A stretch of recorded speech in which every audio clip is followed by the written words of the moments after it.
इंसान को चारों तरफ से परेशानियों और तनाव ने घेर के रखा है। ऐसे में वो वशीभूत होकर गुनाह और अपराध का रास्ता इख्तियार करता है। इंसान अपने फायदे के लिए समाज में बनाए गए नियमों को तोड़ता है, लेकिन जब इसी किस्म की परिस्थितियां किसी और के सामने आती हैं तो वो उसे नीचा दिखाने की कोशिश करता है, उसका विरोध करता है। वो खुद के लिए किसी भी परिस्थिति में अधिक से अधिक लाभ उठाने की कोशिश करता है, और यही एक कारण है समाज में बढ़ते हुए जुर्म और अपराध के। आज जो केस मैं आपके सामने लेके आया हूं वो इन्हीं बुनियादी बातों के इर्द गिर्द है।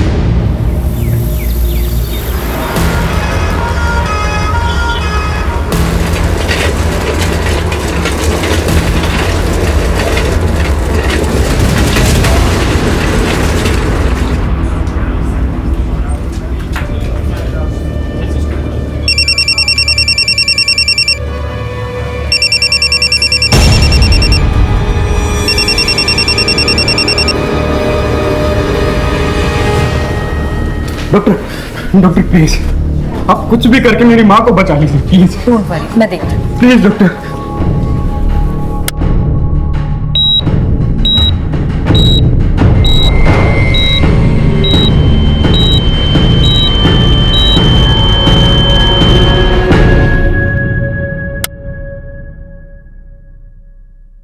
Doctor I am so sorry, हम उन्हें बचा नहीं पाए। सॉरी। तुमने मेरी पत्नी को मार डाला। देखिए सर, बहुत ही क्रिटिकल कंडीशन में आप उन्हें यहाँ लेकर आए थे। हम लेट लेकर आए थे उनको कि तुम्हारे यहाँ से लेट हुआ था। कितनी बार हमने कॉल किया यहाँ पर, और कितनी लेट वहां पर एम्बुलेंस पहुंची, और यहाँ आने के बाद उनको अंदर भी नहीं लेकर जाने दिया। तुम्हें यहाँ फोन करो, तुम्हें वहां फोन करो, कितने फोन मरवाओगे हमसे? मैंने बोला मेरी माँ को अंदर लेकर चलो, वो मर जाएगी। मैं तुझे जिंदा नहीं छोड़ूंगा।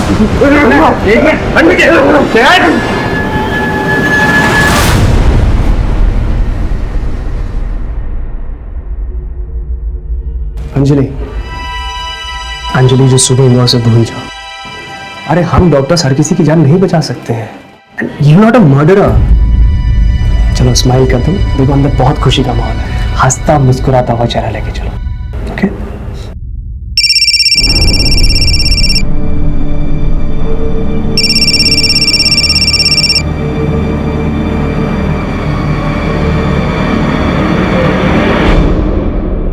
बच्चे को किसी की नजर ना लगे। नीलम के बेटे का नामकरण अभी शुरू करना है और उसका अक्षर आया है, तो आप मुझे बताइए कोई अच्छा सा नाम। माँ जी, तरुण कैसा रहेगा? अच्छा है। और तुषार कैसा रहेगा? मासी, तुहिन कैसा रहेगा?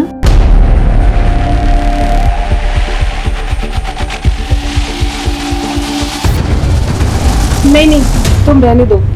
नाम वही लोग रखेंगे जिनकी गोद हरी भरी है। मैं चलती हूँ, एक पेशेंट को होम विजिट करना है। अंजलि, नीलम, मुझे आप लोगों से ये उम्मीद नहीं थी। तुम तो रहने दो दर्पण, हम तुम्हारे जैसे धर्मात्मा नहीं बन सकते।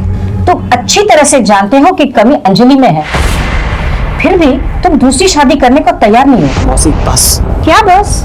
आज अगर तुम्हारी माँ जिंदा होती तो वो भी यही कहती जो मैं तुमसे कह रही हूँ, समझा?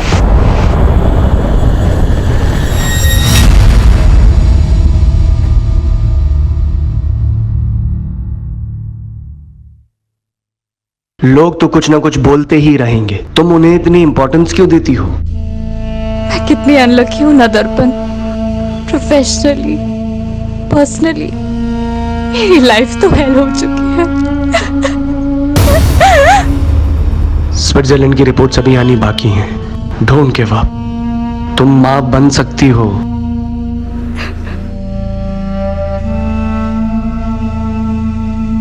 घर चलते हैं।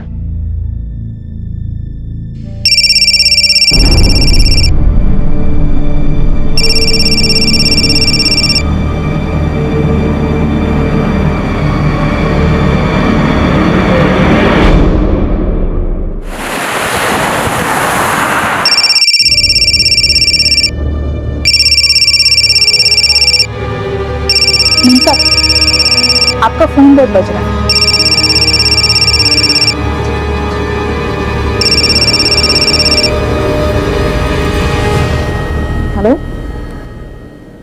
कौन बोल रहा है? देखो, बकवास मत करो और दोबारा मुझे फोन करने की हिम्मत मत करना।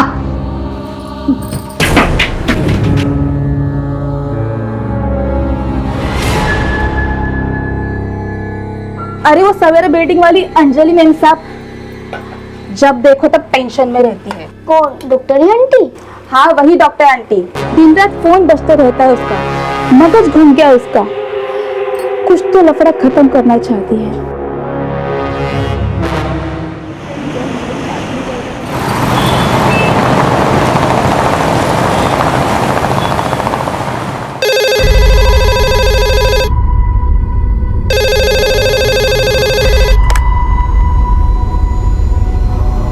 हेलो, ठीक है।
सर, लाश का चेहरा पत्थर से पूरी तरह से कुचल दिया गया है, लेकिन मरने वाले की शिनाख्त हो गई।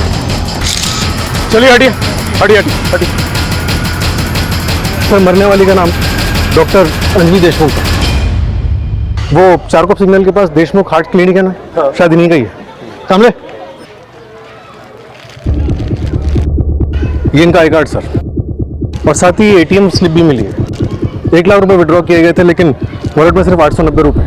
किसी चोरी चकारी की वारदात पहले भी यहाँ पर रिपोर्ट हो चुकी है? नो सर, इनफैक्ट विक्टिम की गाड़ी बाहर पार्क मिली थी। हमने आरटीओ से रजिस्ट्रेशन नंबर भी कंफर्म करवाया।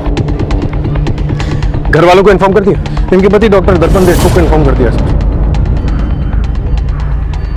सर के पीछे भी चोट लगी। सर ये देखिए, हार्ट पर इंजरी के निशान है। लगता है मारने वाले के साथ पहले हाथापाई हुई और फिर उसने धक्का दिया और उसके बाद सर वहां जाके लगा और फिर उसने इस पत्थर से पूरा चेहरा बिगाड़ दिया। मोबाइल वगैरह मिला?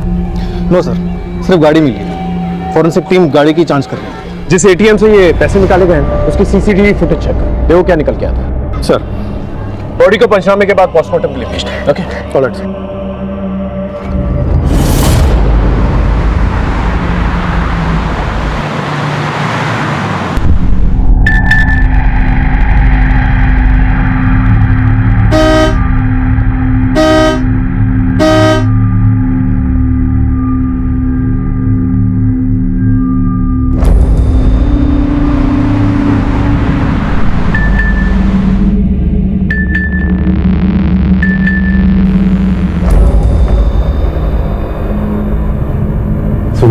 परवाह कर लो, यहाँ के लोग अच्छे नहीं हैं।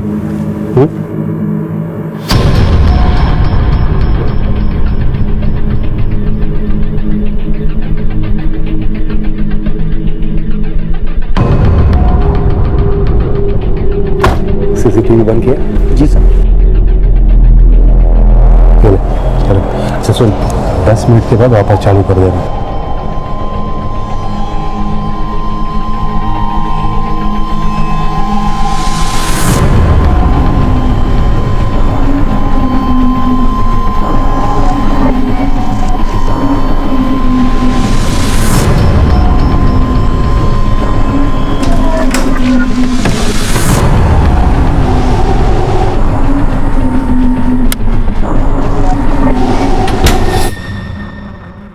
अंजलि पार्क में क्यों गई थी सर, मुझे कोई आइडिया नहीं है। आप कल से कहाँ थे? पूना में। जब आपका फोन आया तो मैं रास्ते में था। आखिरी बार बात कब हुई थी अंजलि से? कल सुबह, जब मैं पूना के लिए निकल रहा था। चलो मैं चलता हूँ, अच्छा, अगर कॉल करना है तो 8 बजे से पहले कॉल करना। Post that just leave a message. Surgery थोड़ी क्रिटिकल है तो टाइम लगेगा। डोंट वरी, मैं जल्दी सो जाऊंगी ताकि सुबह जब तुम आओ मैं तुम्हारे लिए नाश्ते में कांदा पोहा और साबूदाना खिचड़ी बनाकर रखूं।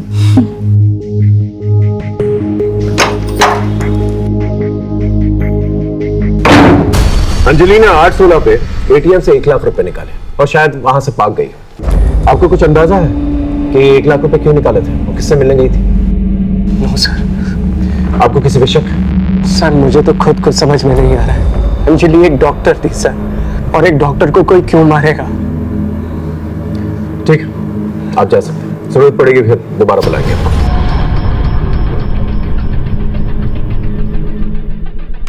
सर, मुझे तो डॉक्टर दर्पण पे शक हो रहा है। जिस दिन ये पुणे गया उसी दिन अंजलि की मौत हो गई। इन दोनों के कॉल रिकॉर्ड्स और लोकेशन रिकॉर्ड्स निकालो और पता करो उनके आपसी रिश्ते कैसे थे। Okay sir. आई हाँ, आज तो छुट्टी ले ले। कशाला? अरे न जाने कितने घर कितने बिल्डिंगों में काम करते रहती है पूरे दिन। तू आज एक काम कर, तू घर पे बैठ और आज खाना मैं पकाऊंगा। तू खाना बनाएगा? बड़ा आया खाना बनाने वाला। ए आई, मुझे सब आता है। तू बोल तो अभी राइस पेट का ठेला लगा के पैसा कमा सकता हूँ। ए बारा, देख आज के बाद अभी ऐसे बोलने का नहीं। हाँ, ये मैं मर के काम काय के लिए करती है रे? तू पढ़ना लिखने का, बहुत बड़ा अफसर बनने का। हाँ, तू सपने देखती रहे। नौकर का बेटा ना हमेशा नौकर बनता है। तू दारू पी के आया? हाँ। पैसा कहाँ से आया रे तेरे पास? तेरे को क्या करने का है? किधर से भी पीऊं? तेरे बाप के पैसे की पीता हूँ क्या? तू कर्जा लेके दारू पी के आया ना? बोल, तू निकल मेरे घर से, निकल मेरे घर से बाहर, निकल यहाँ से। देख, आज के बाद तूने दारू पी ना तो मैं तेरी जान ले लूंगी, याद रखना। लेगी छोड़। साहब, दर्पण अंजलि से बहुत प्यार करता था और डॉक्टर ने भी साफ साफ बोल दिया था अंजलि को कि उससे बच्चा नहीं हो सकता, लेकिन उसने हार नहीं मानी। इसके बावजूद वो अपना ट्रीटमेंट कराने के लिए स्विट्जरलैंड तक गई। और बच्चा ना होने की वजह से अंजलि बहुत डिप्रेशन में रहती थी। सर, डिप्रेशन की एक और वजह थी। एक पेशेंट ने अंजलि को जान से मारने की धमकी दी थी। डॉक्टर अंजलि, हाय हाय। डॉक्टर अंजलि, हाय हाय। डॉक्टर अंजलि, बाहर आओ, बाहर आओ, बाहर आओ। डॉक्टर अंजलि, हाय हाय, हाय हाय, हाय हाय। बाहर आओ, बाहर आओ। अंजलि जल्दी चलो, ये लोग तुम्हारे खून के प्यासे हैं। अंजलि यहाँ रुकना सेफ नहीं है, ये लोग कुछ भी कर सकते हैं। कम। सर, मैं भी एक डॉक्टर हूँ। मैंने बाद में पता किया था, पेशेंट की फैमिली ने उसकी पोस्टमार्टम करवाई थी। उसकी डेथ नेचुरल हुई थी।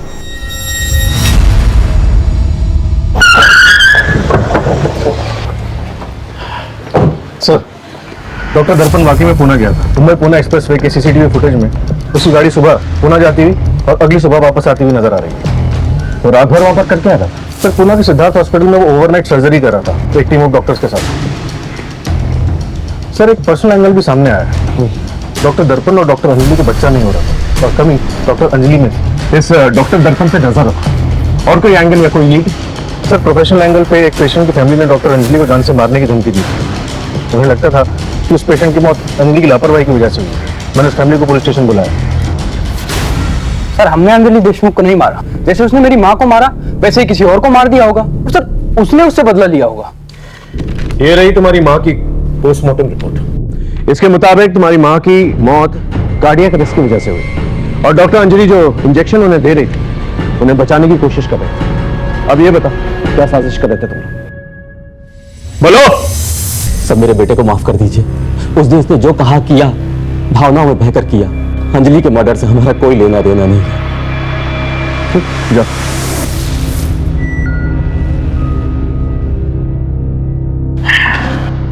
सर, ये रही डॉक्टर अंजलि की पोस्टमार्टम रिपोर्ट। मौत 8:30 से 10:30 बजे के बीच में हुई है। मौत गला दबाने की वजह से हुई है।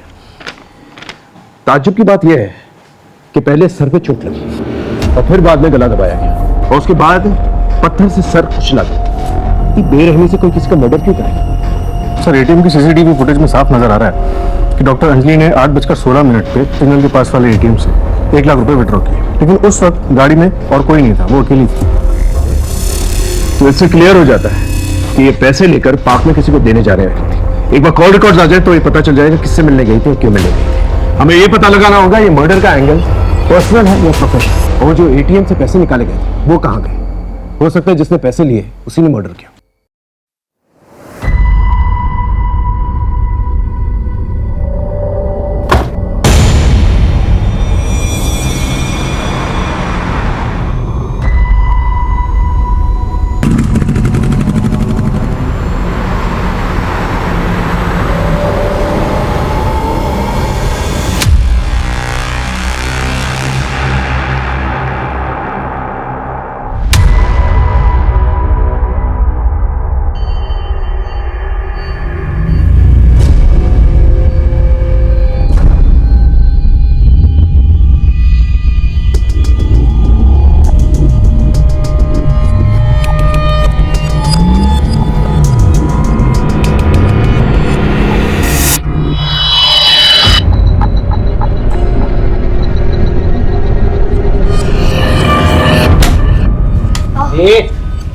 कौन है लड़की? बहन है मेरी। बहन? मैंने पैदा नहीं किया, तेरी माँ ने पैदा नहीं किया, तो तेरी बहन कैसी हो मेरे? हाँ, कौन है तू? बाहर गांव से आई है, किसी ने इसको बेच दिया था। अच्छा, बाहर गांव से आई है, तो हम भी इसे घोड़े को बेचते हैं। चल। बीवी को गुजरे हुए 6 दिन नहीं हुए और ये सब क्या है? हाँ? So, we are just good friends.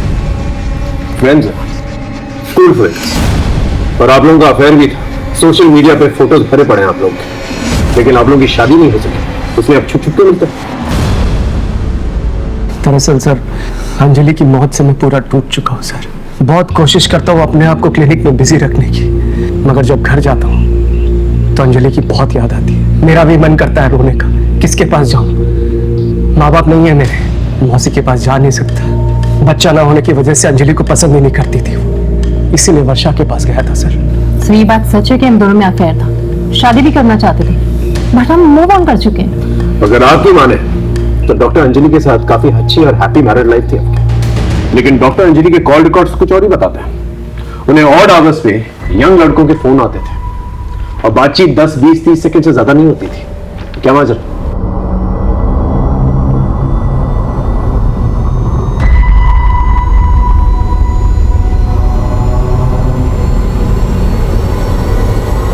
आप अकेले हैं या तलाकशुदा हैं, आपकी तन्हाइयों का इलाज मेरे पास है। मुझे और भी अच्छी तरह से जानने के लिए, देखने के लिए, बात करने के लिए, मिलने के लिए, या वो सब कुछ करने के लिए इस लिंक पर क्लिक कीजिए। ये सब क्या है? सर, किसी ने बल्क मैसेज रैंडम लोगों को फॉरवर्ड कर दिए थे, बाकी सारी रिपोर्ट्स मैंने इसमें मेंशन कर दी है। एक समय लेके चलो मैं। जी सर। तूने ये मैसेज देखा? अरे ये तो फॉरवर्ड मैसेज है यार, लोगों को बेवकूफ बनाने के लिए भेजते हैं। अरे यार, इसमें एक वेबसाइट लिंक भी है, तू देख तो सही।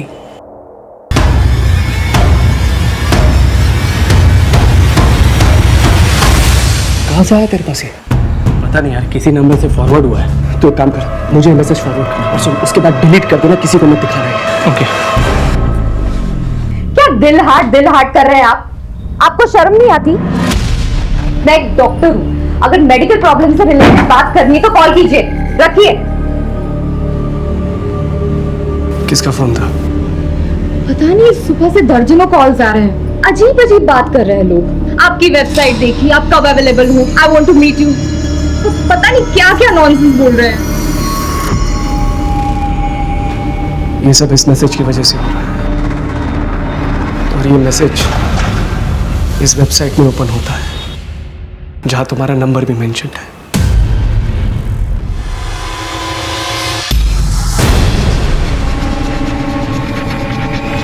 आपने इसके बारे में हमें पहले क्यों नहीं बताया? सर, अंजलि तो जा चुकी है, अब और बदनामी मिलने से क्या होगा? अगर इसके बारे में आपने हमें पहले बता दिया तो हम साइबर सेल से कह के इसे ब्लॉक करवा देते, फोन कॉल आना बंद हो जाता है। सर, हम लोग बहुत रिप्यूटेड डॉक्टर्स हैं, मार्केट में हमारा नाम है। मेरी मौसी की बेटी और उसका हस्बैंड भी हमारी ही बिल्डिंग में रहते हैं। मैं नहीं चाहता था कि पुलिस इन्वेस्टिगेशन की वजह से हमारी बिल्डिंग में बदनामी हो या फिर गलती से ये बात न्यूज़पेपर में लीक हो जाए। लेकिन नतीजा क्या हुआ? आपकी वाइफ मर चुकी है। हो सकता है उनके मर्डर का कनेक्शन इस वेबसाइट से हो। सर, मुझे तो लगता है कि बच्चा ना होने की टेंशन की वजह से, इन रैंडम कॉल्स की वजह से और क्लिनिक में हुए इस इंसिडेंट की वजह से अंजलि पहले से ही टूट चुकी थी, लेकिन फिर भी किसी ने उसे मार डाला।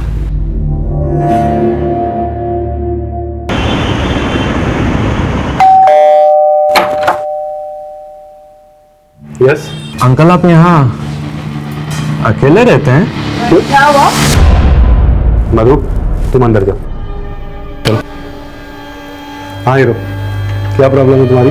दीदी और आप अकेले रहते हैं, आपका बेटा भी रहता है। ओ हीरो, अंदर क्या जाग रहे हो? हाँ, सब समझता हूँ मैं, यहाँ कोई नहीं रहता और मेरा बेटा ऑस्ट्रेलिया में रहता है, समझे? चलो जाओ यहाँ से। साइबर सेल से पता करो इस वेबसाइट का आईपी एड्रेस क्या है और इसका मालिक कौन, और साथ ही साथ ये पता करो ये मैसेजेस अंजलि को भेजता कौन था, और जितने भी लड़के हैं जो अंजलि को फोन किया करते थे उनको राउंड अप करो, उनसे पूछताछ करो, और कोई भी सस्पिशियस दिखे रहा तो तोड़ो। हो सकता है इनमें से कोई। सर कम से कम 600-700 कॉलर्स होंगे। माने मर्डर हुआ है, वो भी एक रेप्यूटेड डॉक्टर का। ना जाने कितनी फैमिली इससे अफेक्टेड होगी। इस हैरेसमेंट की मोडस ऑपरेंडी को जल्द से जल्द पता करना होगा ताकि इस टेक्नोलॉजी का गलत इस्तेमाल दोबारा ना किया जाए। उन्हें तो अभी भी डॉक्टर दर्पण पे शक है। अंजलि के कॉल रिकॉर्ड्स में आखिरी कॉल किसका था और उसका कोई कनेक्शन है डॉक्टर दर्पण के साथ? सर वारदात के एक दिन पहले से अंजलि के फोन पे कोई भी कॉल्स या फिर डेटा सर्विस की कोई मूवमेंट नहीं थी, और उसके बाद उसका घर का लोकेशन ही था। अगर फोन बंद था तो फिर पार्क में कैसे बुलाया गया उसे? क्योंकि वो रोज तो पार्क में जाती नहीं थी, और वो भी वो 1 लाख रुपए विड्रॉ करके गई थी। हो सकता है कि उसका कोई लैंडलाइन, अगर है तो उसकी कॉल रिकॉर्ड निकल। Right sir. सर ये दर्पण क्या कहता है? उसमें नजर रखो और हो सके तो दोबारा कॉल रिकॉर्ड चेक करो। एक बार वेबसाइट की फाइंडिंग्स आ गई ना तो सब कुछ क्लियर हो जाएगा। Right sir.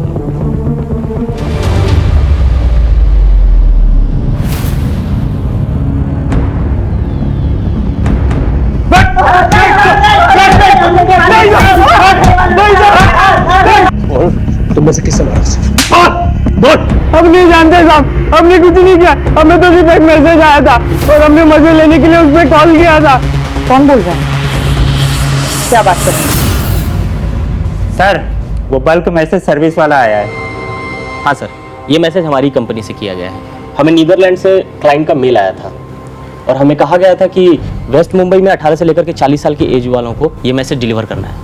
और ये पेमेंट जो है नीदरलैंड से किया गया था? यस सर, पेमेंट करने वाले का नाम और मेल करने वाले का नाम एक ही है, बॉबी वैन लुइन।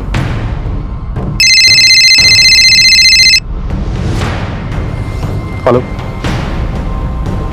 क्या नीदरलैंड से? ठीक है, डिटेल्स मैसेज करो। सर साइबर सेल से फोन करो। वो डॉक्टर अंजलि के बारे में जो वेबसाइट बनाई थी उसमें उसको फोटोग्राफ सब मॉफ है और उसका आईपी एड्रेस भी नीदरलैंड में है, और सर पेमेंट करने वाले का नाम भी वही है, बॉबी वैन लुइन। इसका मतलब ये बहुत ही सोची समझी साजिश है। जिस किसी ने भी ये वेबसाइट बनाया और मैसेजेस भेजे अंजलि को, वो टेक्नोलॉजिकली बहुत ही एडवांस इंसान है। सर लेकिन डॉक्टर अंजलि का नीदरलैंड से क्या कनेक्शन हो सकता है? सर आज के टाइम पे कहीं भी जाने का नहीं है। प्रॉक्सी वेब से आप कहीं भी बैठे बैठे किसी भी देश के नाम पे कुछ भी कर सकते हैं। और जहां तक मुझे लगता है सर कि उसने क्रेडिट कार्ड डिटेल्स जरूर चुराई होगी और फिर बॉबी वैन लुइन के नाम से मेल अकाउंट बनाया होगा। एक काम करो, डॉक्टर अंजलि के पति और उसके फैमिली मेंबर्स के लैपटॉप और मोबाइल फोन इकट्ठा करो और साइबर सेल करो, इंक्वायरी की। Okay sir.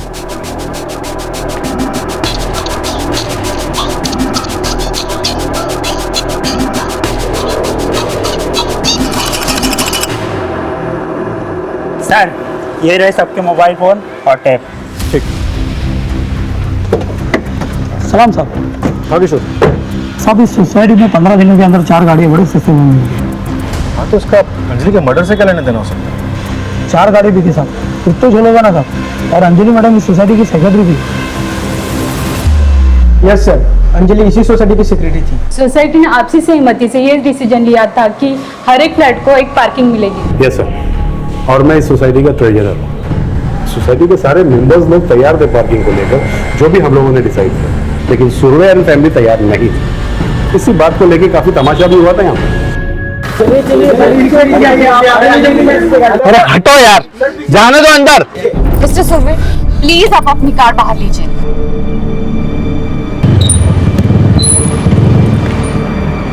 Mister Surve please आप अपनी कार बाहर लगाइए, I request you please. Madam issue क्या है, कैमरा में देख के डिटेल में बताइए। बिल्डिंग कमेटी के 1 पार्किंग पर फ्लैट इस डिसीजन के बाद भी मिस्टर एंड मिसेस सुर्वे ना सिर्फ अपनी मनमानी कर रहे हैं बल्कि ये कार कहीं भी पार्क कर लेते हैं जिससे कि बच्चे खेल नहीं पाते। जरा सोचिए, हमारे यहाँ ऐसे भी पढ़े लिखे लोग हैं जो बच्चों को खेल कूद के अलावा मल्टीपल कार पार्किंग को ज्यादा इंपॉर्टेंस दे रहे हैं। सर इन सब के बारे में आप क्या कहना चाहेंगे? कुछ नहीं कहना से। अब बोलिए कुछ इनको, आप गाड़ी पीछे पार्क कीजिए। प्लीज बाहर पार्क कीजिए। आपको कितने बार बोलना, प्लीज बाहर। क्या आप इनको बोलिए गाड़ी बाहर लगाइए। मैं बोलती हूँ। पापा अगर सब बोल रहे हैं तो गाड़ी बैक कर लो ना। ठीक है, करता हूँ। अच्छा आप बाहर आइए, मैं करती हूँ।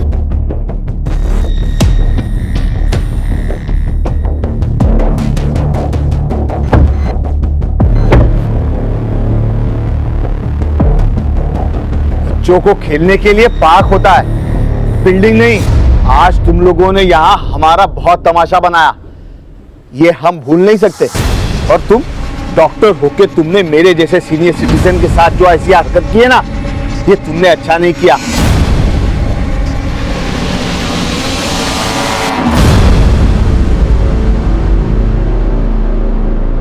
सर, मैं तो चाहता था कि बिल्डिंग में सबको 2 पार्किंग मिले, लेकिन अंजलि के उस दिन के एटीट्यूड से मुझे बहुत बुरा लगा। इन्हें दमा की बीमारी है, इनकी सांस चढ़ने लगी थी, इसलिए इन्होंने गुस्से में आकर कुछ भी बोल दिया। हाँ, और उस दिन के बाद से हम गाड़ी कभी अंदर लेकर नहीं आए। गाड़ी तो कवर होकर बाहर पड़ी है, और तो और मैंने उसे बेचने के लिए एड भी डाला हुआ है।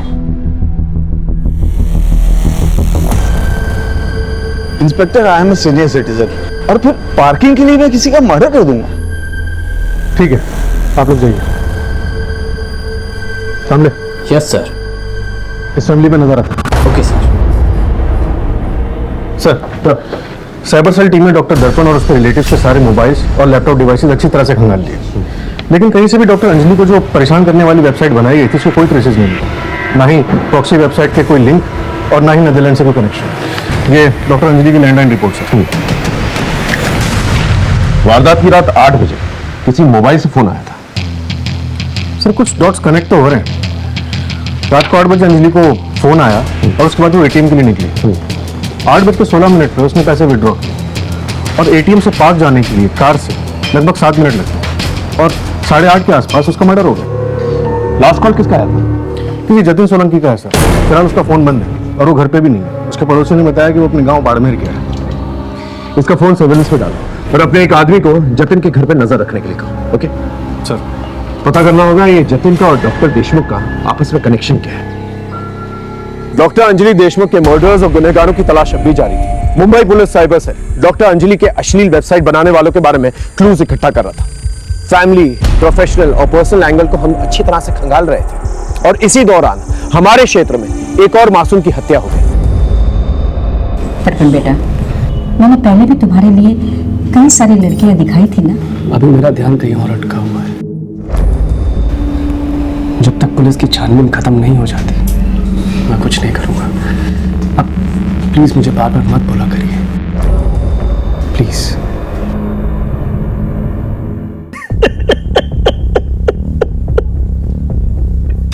साहब, मेरा बच्चा साहब, मेरा बच्चा साहब, इसने मारा अपने बेटे को और ऊपर से चिल्ला चिल्ला के रो रहा है ये।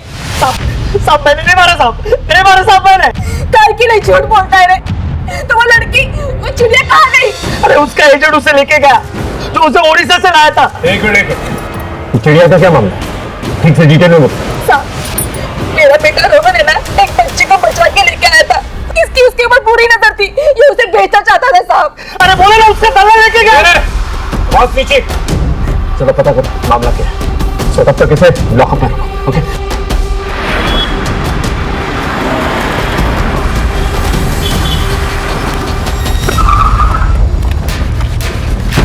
आइए सर, मैं आपको बताता हूँ।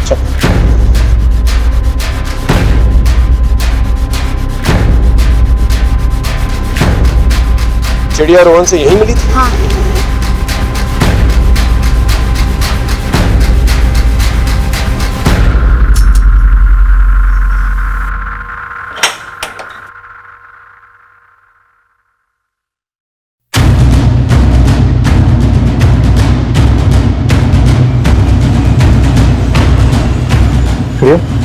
बेटा चिड़िया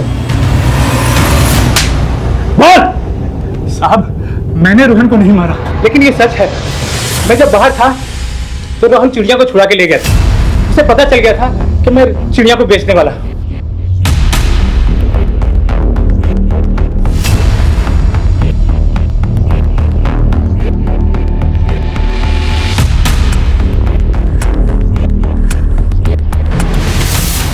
साहब फिर उसके बाद मैंने उसके घर का पता किया, फिर सुरेश को धमकी दी तो उसने बच्ची वापस कर दी। बच्ची को एनजीओ में भेजा और उसके खिलाफ एक नया केस तैयार कर।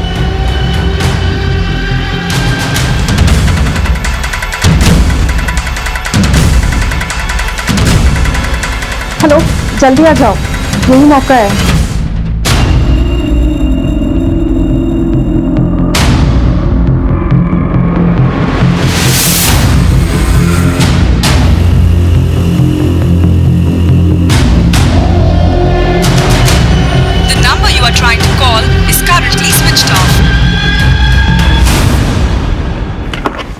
सर हाँ मान, वो जतिन सोलंकी जिसके मोबाइल से अंजलि के लैंडलाइन पे लास्ट कॉल आया था वो वापस आ गया है। उसने हमें बताया कि उसका मोबाइल चोरी हो गया था। हमने उसके साथ जाके स्पॉट पे उसकी सीसीटीवी चेक की। सर ये उसकी रिकॉर्डिंग है।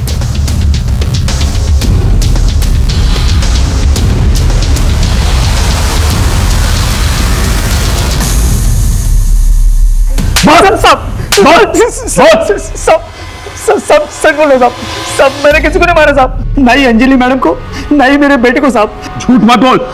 मालती और रोहन के जरिए तू अंजलि को जानता। तूने अंजलि का मर्डर किया और मर्डर करते वक्त रोहन ने तुझे देख लिया, इसलिए तूने अपने बेटे को भी मारा। सब मैं सच बोल रहा हूँ साहब, मैंने किसी को नहीं मारा साहब। हाँ साहब, ये बात सच है कि मैंने फोन चुराया था और उस चोरी के फोन से मैंने अंजलि मैडम को फोन किया था साहब। आप बहुत परेशान हो? आपको बहुत से गंदे गंदे लोगों के फोन आते हैं? हाँ, लेकिन तुम कौन बोल रहे हो? देखो, ये जानने से कोई फायदा नहीं होगा। मैं आपका प्रॉब्लम खत्म कर सकता हूँ। 1 लाख देना पड़ेगा। 1 लाख दो और फोन बंद। अंजलि के वेबसाइट और मैसेजेस के बारे में कैसे पता चला? सब मेरे मोबाइल पे मैसेज आया था साहब, उसके साथ एक फोटो भी था, वो अंजलि मैडम का था साहब। मैंने फोटो देखते ही पहचान लिया साहब, और जब मैं घर आया तो मालती भी अंजलि मैडम के बारे में बोलने लगी। दिन रात फोन बजते रहता है उसका, मगज घूम गया उसका, कुछ तो लफड़ा खत्म करना चाहती है।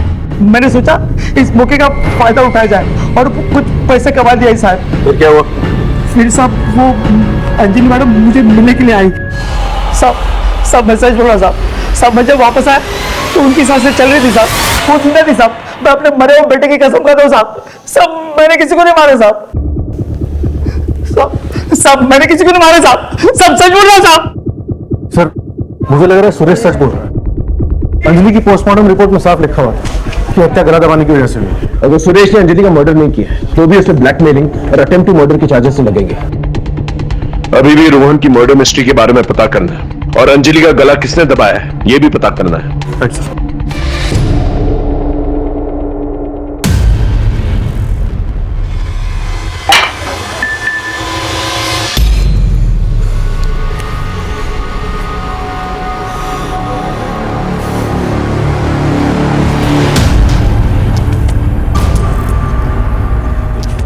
हेलो, कौन है तू? अरे क्यों मुझे नंबर बदल बदल कर दिन रात सुबह शाम मैसेज करते रहता है? हाँ, कहाँ है तू? कौन है बता मुझे, अब भी आकर मिलता हूं तुझसे मैं, अभी।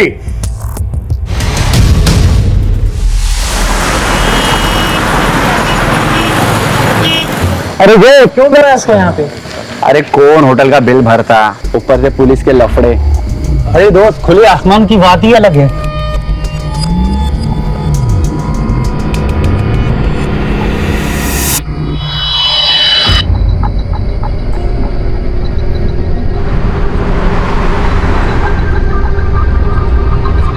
लगता है वो आ गया है।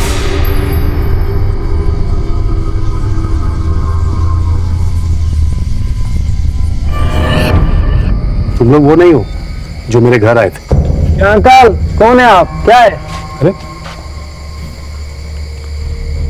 अरे आप वही हो ना जिससे मेरी फोन पे बात हुई थी? हाँ हाँ, और क्या? Sorry uncle, we are not interested in old man. सुनो, तुम लोग अभी के अभी मेरे साथ पुलिस स्टेशन चलो। हेलो अंकल, एक तो वेबसाइट पे खुद अपना नंबर डालते हो, अपनी डीपी की जगह पे आप यंग लोगों की फोटो डालते हो और हम जैसे शरीफ लड़कों को फंसाने की कोशिश कर रहे हो और कहते हैं कि पुलिस स्टेशन चले। क्या मतलब? domesunil.com वेबसाइट आपकी ही है ना अंकल? और अंकल अपनी उम्र का ख्याल रखो, हमारा टाइम खराब कर दिया। Let's go. सुनो, तुम लोग अभी के अभी मेरे साथ पुलिस स्टेशन चलो। चलो यार, चलो ना प्लीज। अरे हमारी मुश्किलें कहीं से भी कम नहीं हो रही थी। अंजलि और रोहन के मर्डर केस में हमने सुरेश को अभी तक जेल में रखा हुआ था, लेकिन उसने अभी तक अपना जुर्म कबूल नहीं किया था। अंजलि के केस में हम उस वेबसाइट और मैसेज भेजने वाले का पता नहीं लगा पाए थे, वरना हम सुरेश के खिलाफ चार्जशीट फाइल कर देते। उधर रोहन के केस में हमें कोई और सुराग नजर नहीं आ रहा था। तभी हमें अंजलि के बिल्डिंग में रहने वाले सुनील साल्वे के बारे में पता चला। आपके नाम पर एक वेबसाइट बनाई गई, उस पर एक यंग लड़के की तस्वीर लगाई गई, लेकिन आपका ओरिजिनल नंबर यूज किया गया और फिर दिन रात आपको मैसेजेस आने लगे लड़कों के संबंध बनाने के। यस, इस चक्कर में कि मैं बदनाम ना हो जाऊं, मैंने मधु से शादी कर ली। लेकिन वो लड़के 2-3 बार फ्लैट पर आए, मुझे ऐसा लगा कि वो मधु के चक्कर में आ रहे हैं, क्योंकि मधु मुझसे ज्यादा जवान थी। फिर उन लड़कों ने मुझे सेक्सुअल असॉल्ट किया। सिर्फ इस चक्कर में मधु घर से भाग गई और सारा कीमती सामान लेकर भी चली गई। फिर कुछ दिनों बाद उन लड़कों का फिर से मैसेज आया। मैंने सोचा कि मेरे पास खोने के लिए अब कुछ नहीं है, और मैं उनसे मिलने चला गया।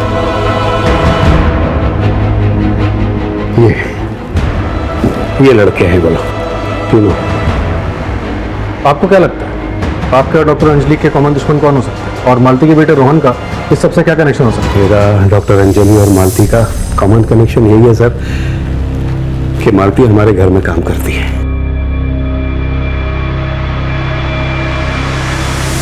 साहब, मैं सवेरा बिल्डिंग में 4 फ्लैट में काम करती है। एक अंजलि मैडम, सुनील सर और नीलम मैडम। नीलम मैडम जो दर्पण साहब की मौसी की लड़की है, और एक बीविंग 403। और इन्हीं फ्लैट्स के अंदर तुम रोहन को लेके जाया करती थी? साहब, नीलम मैडम की माँ थोड़ी कड़क है, वो किसी को घर लाने के लिए मना करती है। ठीक है, तुम जाओ। मोडस ऑपरेंडी के मुताबिक बिल्डिंग में 2 लोगों को टारगेट किया गया। इसका मतलब कल्प्रिट इसी बिल्डिंग में।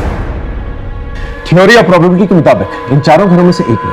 एक काम करो, इन 4 घरों के सभी लोगों के आईपी एड्रेस, इंटरनेट डाटा और कॉल रिकॉर्ड और लोकेशन रिकॉर्ड करो, लेकिन सीक्रेट, किसी को पता नहीं चलना चाहिए। सर, इसका लोकेशन रिकॉर्ड और इंटरनेट डेटा रिकॉर्ड देखिए। प्रॉक्सी साइट्स के थ्रू नेदरलैंड के आईपी एड्रेस से तुमने अंजलि और सुनील को परेशान करने के लिए वेबसाइट, और फिर अपने कंप्यूटर स्किल्स से नेदरलैंड के एक नागरिक बॉबी वैन लूइंग के क्रेडिट कार्ड को हैक की और उसके थ्रू पेमेंट्स की। ये रहे तुम्हारी लोकेशन रिकॉर्ड। इसके मुताबिक रोहन का जब मर्डर हुआ तो वहीं पर मौजूद। क्या कहना चाहती है? हाँ, मैंने रोहन का मर्डर किया है। क्यों? क्योंकि उसने कुछ देख लिया था।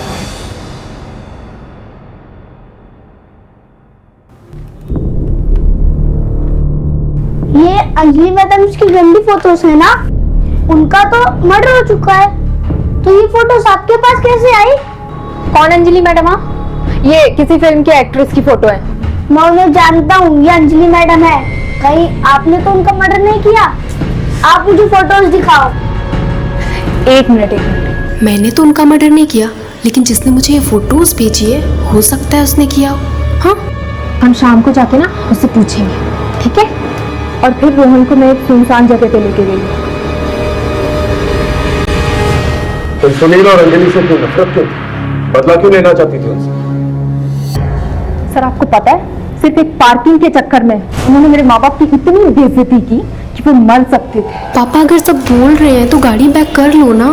पापा, अच्छा आप बाहर आइए, मैं करती हूँ। बस उसी वक्त मैंने सोच लिया कि इन सबको इनके किए की सजा दे के रहूंगी। सुनील को तो उसके किए की सजा मिल गई, लेकिन वो अंजलि बिना कुछ किए पहले ही मर गई। तो तुमने अंजलि को नहीं मारा? अंजलि के मर्डर के वक्त मैं घर पे थी। मैंने अंजलि को नहीं मारा। सर, एक बहुत बड़ी खबर हाथ लगी है।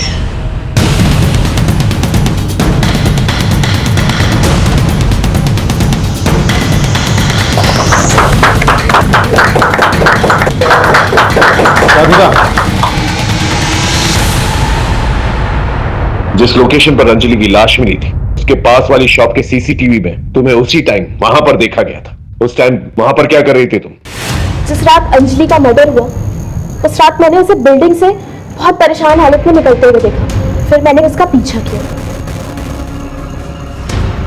और फिर मैंने देखा अंजलि ने पैसे वहीं छोड़ दिए और सुरेश ने उसे पीछे से धक्का मारा। मैंने सोचा था कोई पकड़ा जाएगा तो वो सुरेश होगा।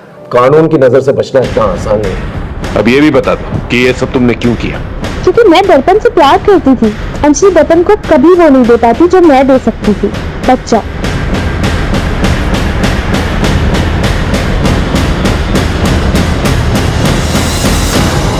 रिंकू ने अपनी सारी इंटेलिजेंस बदला लेने में निकाल दी और नतीजा क्या हुआ? आज वो सलाखों के पीछे।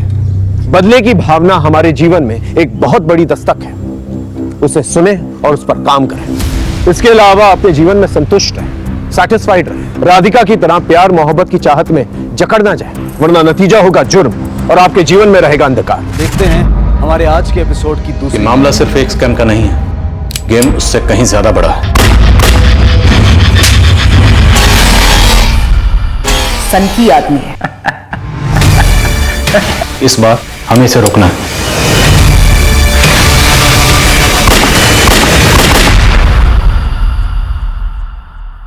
नमस्कार दोस्तों, मैं अर्जुन कपूर। क्राइम पेट्रोल दस्तक के इस खास एपिसोड में मैं आपका स्वागत करता हूं। दोस्तों, हम सब अपनी रोजमर्रा की भागदौड़ में इतने व्यस्त रहते हैं कि हमें भनक तक नहीं लगती कि कब हम इंडिया के कुछ मोस्ट वांटेड दहशत फैलाने वालों के निशाने पर आ जाते। कई बार तो हमारी जिंदगी बस किसी कोने में छिपी घड़ी की टिक टिक पर टिकी हुई होती है और हम बेखबर बस अपनी कलाई पर बंधे समय के पीछे भाग रहे होते हैं। लेकिन फिर भी हम हर रोज अपने दिन भर की भागदौड़ के बाद अपने अपने घरों में महफूज लौटकर चैन की नींद सोते हैं। और ऐसा सिर्फ इसीलिए हो पाता है क्योंकि कुछ जाबाज हीरोज हमारी रक्षा में 24 घंटे तैनात रहते हैं। दोस्तों, आज जो कहानी मैं आपके सामने लेकर आया हूं वो कुछ ऐसे ही दिलेर हीरोज की। ये हीरोज अगर ना होते तो मैं नहीं होता और आप नहीं होते। ऑपरेशन दिवस एक ऐसा मिशन था जिसको पूरा करना पूरे पुलिस डिपार्टमेंट और सीएसएफ यानी कि सिविल सिक्योरिटी फोर्स के लिए इम्पॉसिबल को पॉसिबल करने जैसा काम था। दाव पर लगी थी हजारों मासूम लोगों की जान और सीएसएफ की जरा सी भी चूक का मतलब था हमारे पूरे देश की बर्बादी।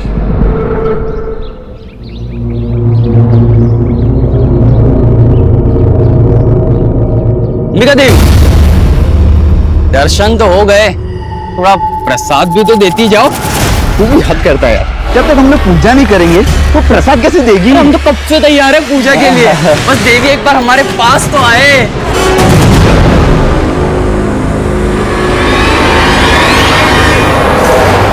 अंबिका, अंबिका, क्या हुआ अंबिका? बेटा, रो क्यों रही हो तू? मुझे यहाँ नहीं रहना।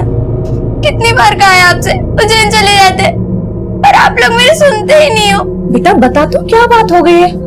वही मोहल्ले के लड़के जब भी रास्ते से गुजरती हूँ गंदी गंदी बातें करते हैं। अभी खबर लेती हूँ। चल, कहाँ है? इधर ही तो थे। भाग गए कमीने। बेटा, अगली बार वो तुझे कुछ बोले ना तो सबसे पहले मुझे आके बताना। पुलिस में रिपोर्ट करूंगी उनकी। बात करके चले जाएंगे बस। खाली साहब, तुम फिर आ गए विष्णु। बार बार यहाँ पर क्यों आ जाते हो? तुमसे बोला है ना कि हमारी इन्वेस्टिगेशन चालू है, तुम्हारी जब भी जरूरत पड़ेगी हम तुम्हें बुलाएंगे। अभी जाओ यहाँ से। तो क्या बताऊं साहब, जिंदगी भर की कमाई लूट ले गए वो लोग। लेकिन तुम अकेले नहीं हो विष्णु, तुम्हारे जैसे कई और भी लोग हैं जिन्होंने लालच में आकर अपनी जिंदगी भर की कमाई एक फेक ऑनलाइन लॉटरी के गेम में कमा दी है।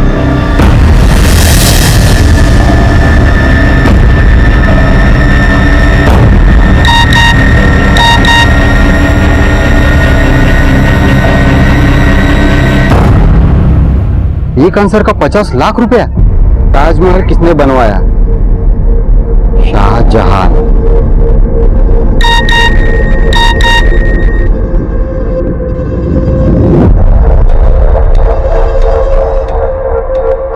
$50 लाख पाने के लिए आपको 25,000 रुपया डिपॉजिट करना पड़ेगा।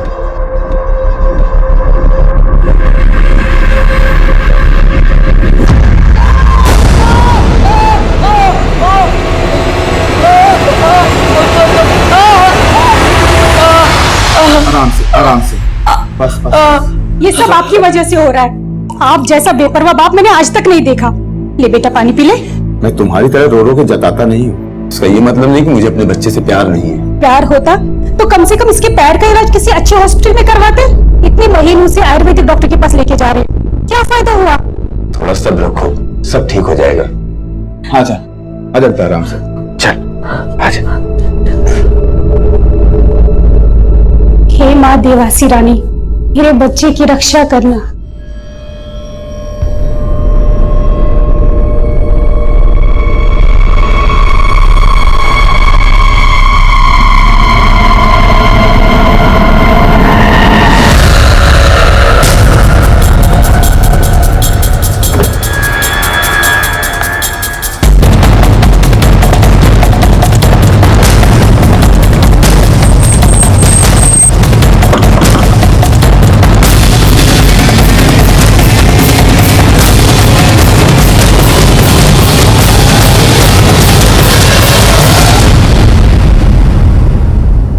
तुम लोगों का गेम खेलकर तुम तक पहुंचे हम।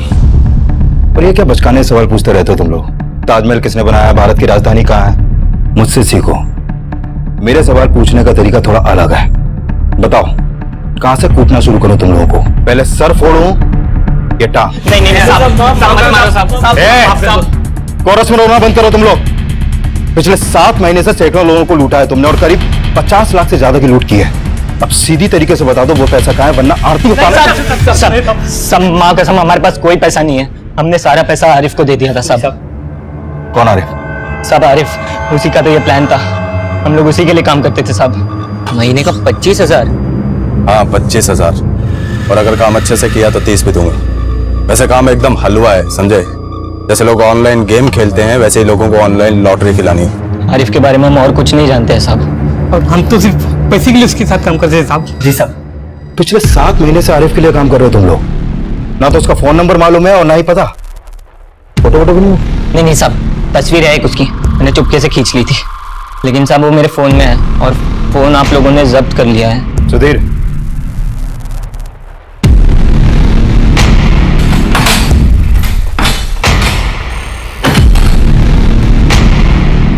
साहब यही था आरिफ। सुधीर, इस फोटो को क्राइम डेटाबेस में चेक करो। आई एम श्योर ये कोई पुराना चावल है। इसका कोई ना कोई क्राइम रिकॉर्ड जरूर मिलेगा। सर,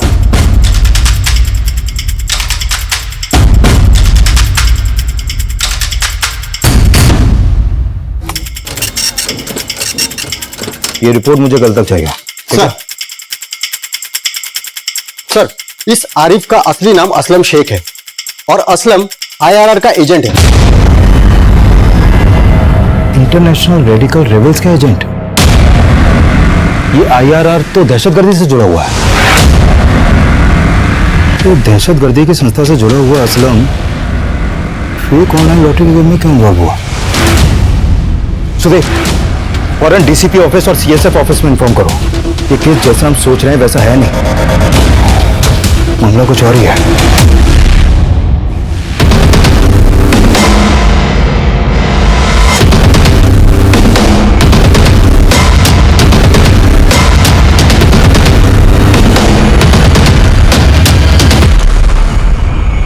आईआरआर के ऑपरेशंस में नाम सामने आया है इस आरिफ उर्फ असलम शेख का। इस असलम शेख का फेक ऑनलाइन लॉटरी स्कैम में इन्वॉल्व होना, बात कुछ समझ में नहीं आ रही सर। इस स्कैम से करीब 50 लाख लूटे हैं असलम ने। सर कहीं ऐसा तो नहीं मार्केट में नकली नोट घुमाने के लिए स्कैम किया गया, या फिर शायद खूंखार मुजरिमों तक पैसा पहुंचाने के लिए, हथियार खरीदने के लिए, या फिर स्लीपर सेल? सर मैं लोकल खबरी नेटवर्क एक्टिव करता हूं। आनंद, संयुक्ता, लग जाओ काम पे। हमें किसी भी सूरत में आरिफ उर्फ असलम शेख को जल्द से जल्द पकड़ना। शहर में सभी जगह नाकाबंदी करो, इसके तस्वीर को सब जगह सर्कुलेट करवाओ। ये मामला सिर्फ एक स्कैम का नहीं है, गेम उससे कहीं ज्यादा बड़ा है।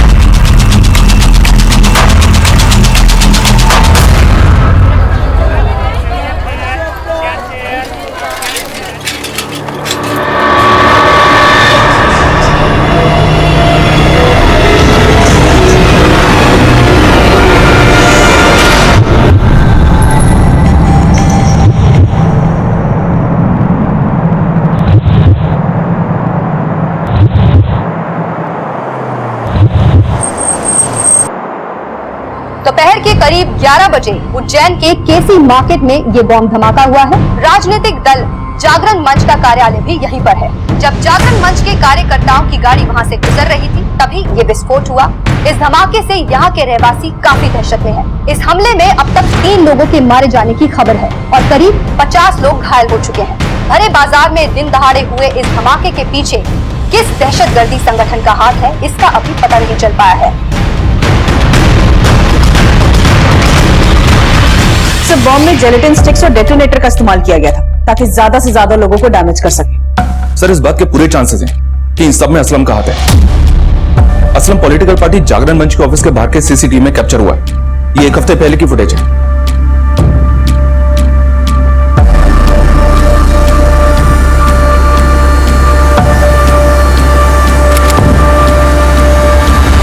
सर, मध्य प्रदेश में जागरण मंच दल के अध्यक्ष हैं गोपाल स्वामी। मुझे लगता है कि असलम के टारगेट यही थे, लेकिन गोपाल स्वामी की किस्मत अच्छी थी कि जिस दिन ब्लास्ट हुआ उस दिन वो गाड़ी में नहीं थे। लेकिन एक IRR एजेंट किसी दल के नेता को क्यों मारेगा?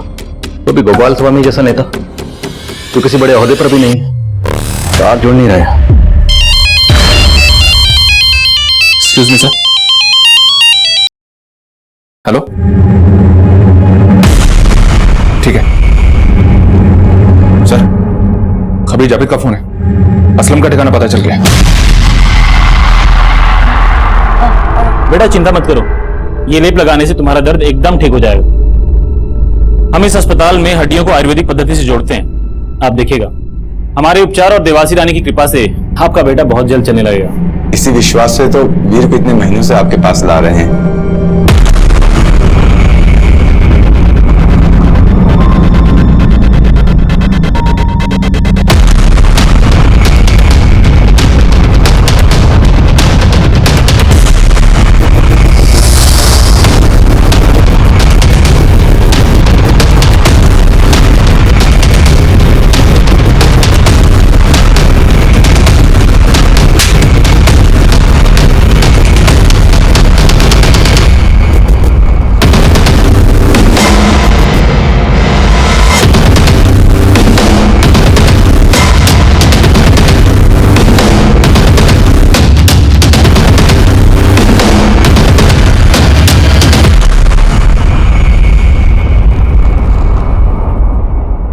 बोलो असलम, उज्जैन आने के पीछे तेरा क्या मकसद है? फेक ऑनलाइन लॉटरी से जो 50 लाख कमाए थे वो कहां है? और पैसे क्यों चाहिए थे? और तेरे साथ और कौन है? कोई नहीं है साहब, बस मार्केट में नकली नोट घुमाने थे। मेरे सब्र का इम्तिहान मत ले। तो 50 लाख केसी मार्केट में बम ब्लास्ट के लिए चाहिए था ना? बोल, और कौन शामिल है तेरे साथ? तेरा पार्टनर कौन है? तेरा स्लीपर सेल कहां है? बोल। Sir, 1 minute. सर, माजिद के घर से जो कागज के टुकड़े मिले थे हमें, उन टुकड़ों को हमने जोड़ तो लिया है, लेकिन उसमें ज्यादातर अक्षर मिट चुके हैं। मैसेज क्लियर नहीं हो पाया। हाँ, लेकिन इतना श्योर है कि उसमें उर्दू में पुलिस और एक अधूरा शब्द मां लिखा हुआ है। पुलिस मां? तो क्या उनका अगला टारगेट कोई पुलिस ऑफिसर या पुलिस हेडक्वार्टर है? ये क्या कोड है? पुलिस मां। I think I got it.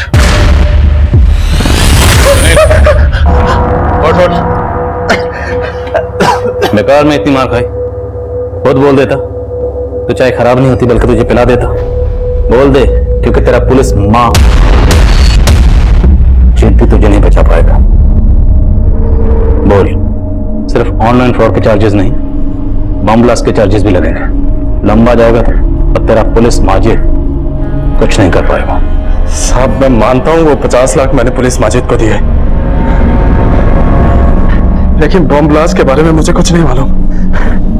काम सिर्फ पैसों का बंदोबस्त करना था और ये गोपाल स्वामी के आने जाने का टाइम पता करना था।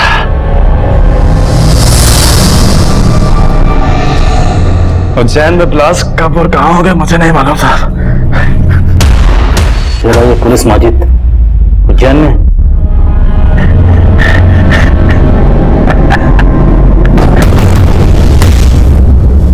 माजिद की हर छोटी बड़ी डिटेल पता करो, उसके सारे केसेस की फाइल्स, उज्जैन के सभी सीसीटीवी और असलम शेख के सारे कॉल रिकॉर्ड्स, सब कुछ स्कैन करो जल्दी, हमारे पास वक्त बहुत कम है। सब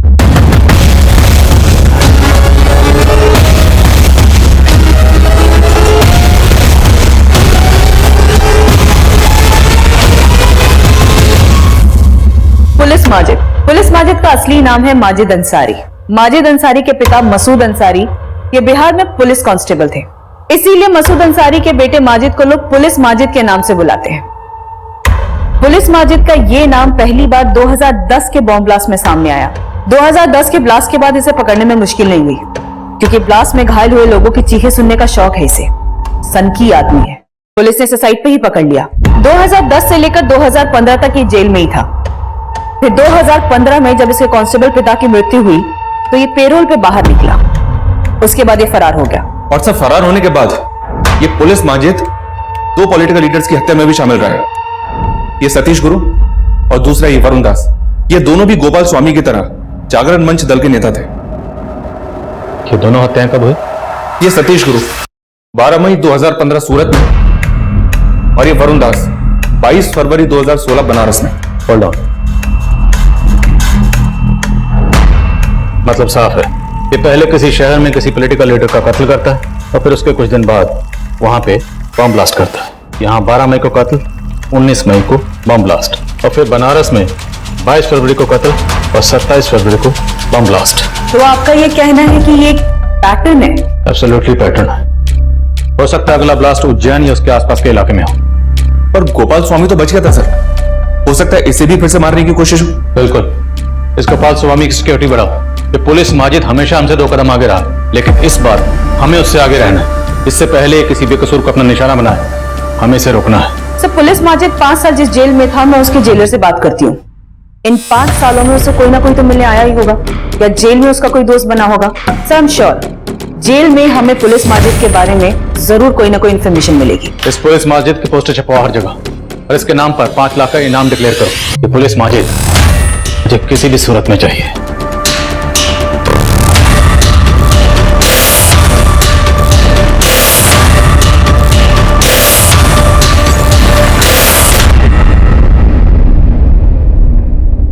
अरे वाह, क्या चाल है, क्या बाल है, अंबिका का कमाल है यार।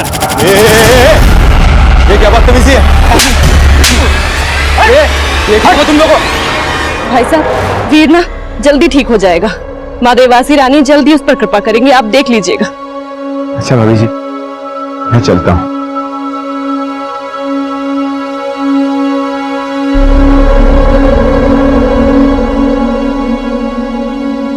पुलिस माजिद जिस जेल में था, उस जेल के जेलर से मैंने बात की। यूं तो माजिद की फैमिली ने उससे सारे रिश्ते तोड़ लिए थे, इसीलिए इतने सालों में कोई उसे मिलने नहीं गया, और इन 5 सालों में उसका कोई दोस्त भी उससे मिलने नहीं आया। बट हाँ सर, वो जेल में काफी पॉपुलर हो गया था। क्यों? क्योंकि सर वो खाना अच्छा बनाता था, स्पेशली बिरयानी। और ये बात भी मुझे जेलर ने ही बताई। और सर, जेलर ने ये भी बताया कि पुलिस माजिद जेल की रसोई में चोरी छिपे खुद का किचन चलाता था। कैदी उसे पैसे देकर बिरयानी खरीदते थे। और हाँ सर, इस बिरयानी के लिए स्पेशल राइस वो बाहर से अपने किसी दोस्त से मंगवाता था। और जब 2015 में पुलिस माजिद के कांस्टेबल पिता की मौत हुई, तब उसे पैरोल पे बाहर छोड़ा गया, लेकिन तब वो फरार हो गया, फिर कभी नहीं पकड़ा गया। और अब शायद उज्जैन में कहीं छुपा हुआ है।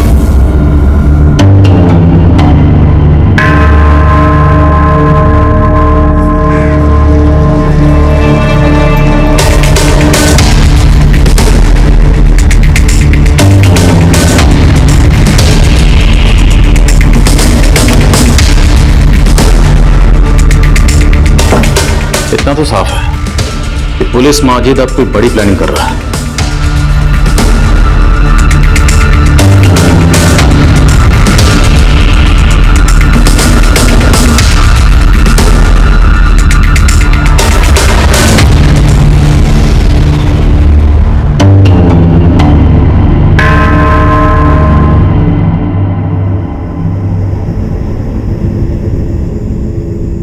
अरे आप क्या वीडियो गेम खेल रहे हैं बच्चों की तरह बैठ के? आप भूल गए क्या मंदिर जाना है? और बस 2 मिनट, आखिरी चाल जल्दी मेरी। आप भूल गए हैं क्या माँ देवासी रानी के मंदिर में आज राशन अर्पित करने जाना है? जल्दी उठिए, छोड़ दीजिए मोबाइल। पापा आप जल्दी मंदिर चले जाइए, नहीं तो माँ देवासी रानी के क्रोधित होने से पहले माँ क्रोधित हो जाएगी। बिल्कुल ठीक कहा बेटा, और तेरी माँ से तो मैं वैसे भी डरता हूँ। देख बेटा वीर, अभी ये कच्चा है, थोड़ा ध्यान से इस पे ज्यादा। अरे राजेंद्र भाई, पैर कैसा है वीर का अभी? श्रीधर भाई, भी सही होने में वक्त लगेगा।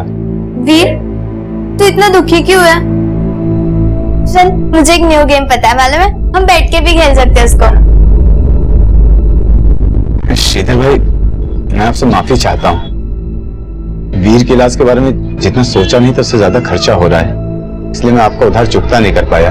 लेकिन आप परेशान बिल्कुल ना होइए, मैं आपका पैसा जल्दी लौटा दूंगा। अरे क्या बात कर रहे हैं राजेंद्र भाई साहब, आपने मेरी बेटी की रक्षा की है, आपका उधार है मुझ पर, और ये उधार तो मैं चाह के भी नहीं चुका सकता। आप पैसे वैसे की चिंता बिल्कुल मत कीजिए, बस वीर का इलाज कराइए अच्छे से, ठीक है? जी श्रीधर। अरे श्रीधर भाई, आप मंदिर जा रहे हैं? जी। मैं भी आपके साथ आऊं? हो सकता है देवासी रानी के दर्शन से मन थोड़ा हल्का हो जाए। चलिए आइए।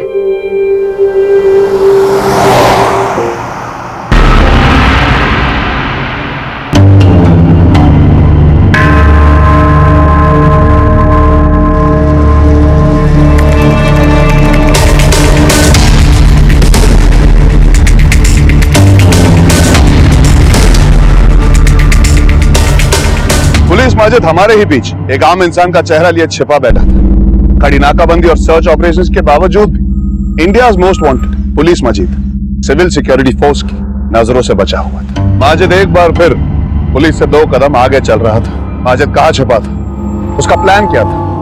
पुलिस और सीएसएफ अब भी इस बात से बेखबर थे। इस बार चाय ठंडी होने से पहले पी लेना।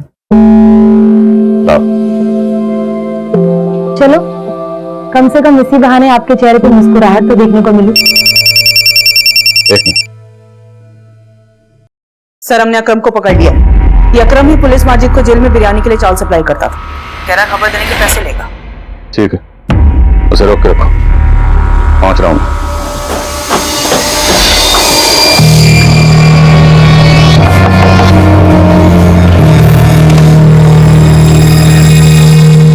कौन है? खेल शुरू हो चुका है। आप खेलते।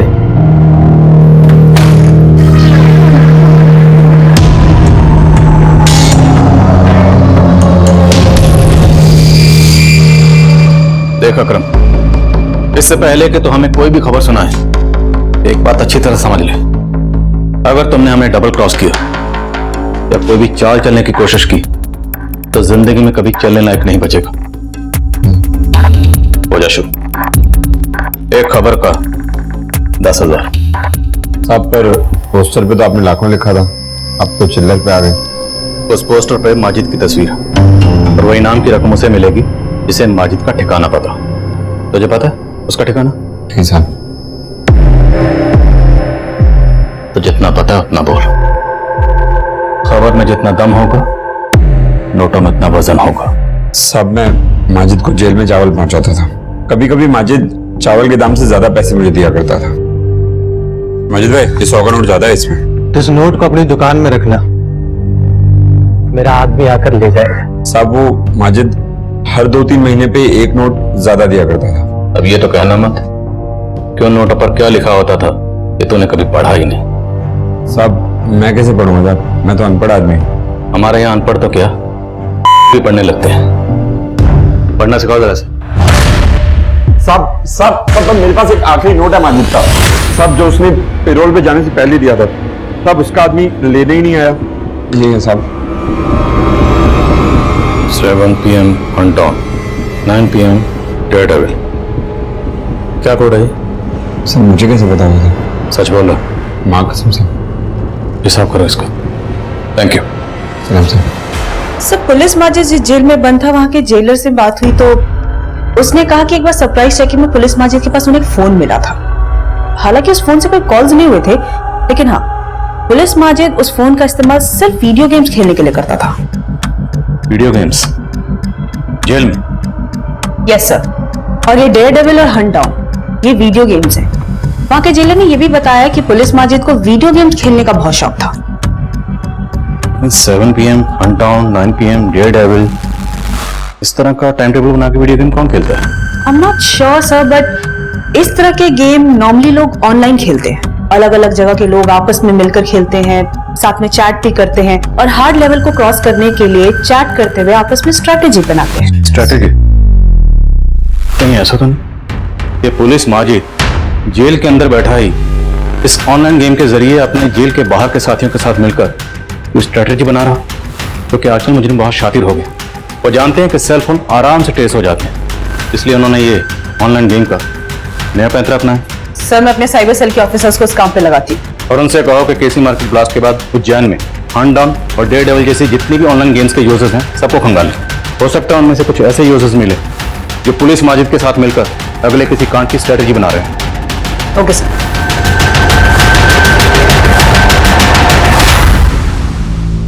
वीर बेटा, अपने पैरों पे खड़े हो, कोशिश करो।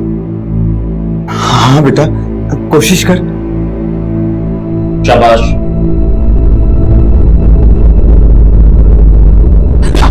छोड़ दीजिए, वो अपने आप चलेगा। आराम से।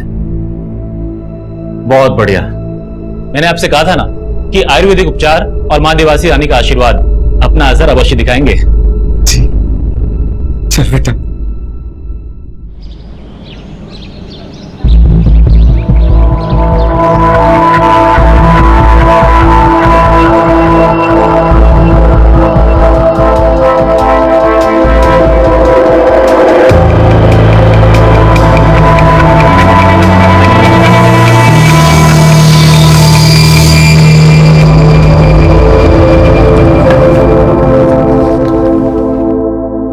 क्या हुआ संध्या? आपको कसम खिला रही हूँ, मुझे देवास रानी मंदिर जाना है। मैंने वहाँ पे एक मन्नत मांगी थी, आप चलोगे ना मेरे साथ? तुम्हें तो पता है कितना बिजी हूँ आजकल। देखो, आप हमेशा ही ऐसा करते हो। मैं जहाँ भी जाने के लिए बोलती हूँ ना, आप काम का बहाना। चलूंगा। सच्ची? हाँ संयुक्ता, कुछ पता चला? सर, मेरे साइबर सेल के ऑफिसर ने कंफर्म किया है जब केसी मार्केट में बॉम्ब ब्लास्ट हुआ उस वक्त ऑनलाइन गेम में चैट करने की फ्रीक्वेंसी बहुत ज्यादा बढ़ गई थी और ये प्लेयर्स गेम नहीं खेल रहे थे, सिर्फ चैट कर रहे थे। तो अकाउंट ट्रेसेस हुए? 3 अकाउंट ट्रेस हुए हैं और ये वो तीनों प्लेयर हैं जो एक ही टाइम में एक साथ चैट कर रहे थे, गेम नहीं खेल रहे थे। और पिछले कुछ दिनों में इनकी फोन लोकेशन भी सेम ही थी, जैसे कि पब्लिक प्लेसेस। और सर, वो है Maxim mall, CK water park and Mahakal मंदिर। ये सारी लोकेशंस तो उज्जैन में उसी रूट पर पड़ती हैं जहां पर छतरी यात्रा का जुलूस निकल रहा। इन लोगों का इरादा वहां कुछ गड़बड़ फैलाने को तो नहीं, कोई बम वगैरह?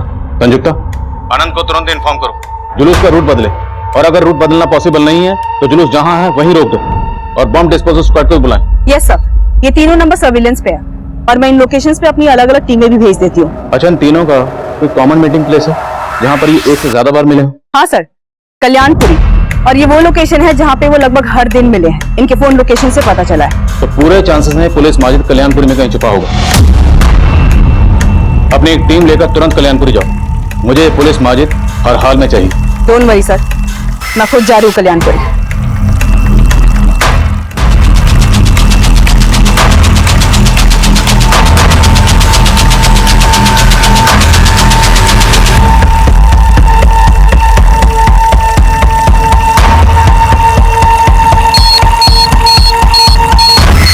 आनंद, लोगों पीछे पीछे पीछे और पीछे पीछे चलिए, उधर उधर।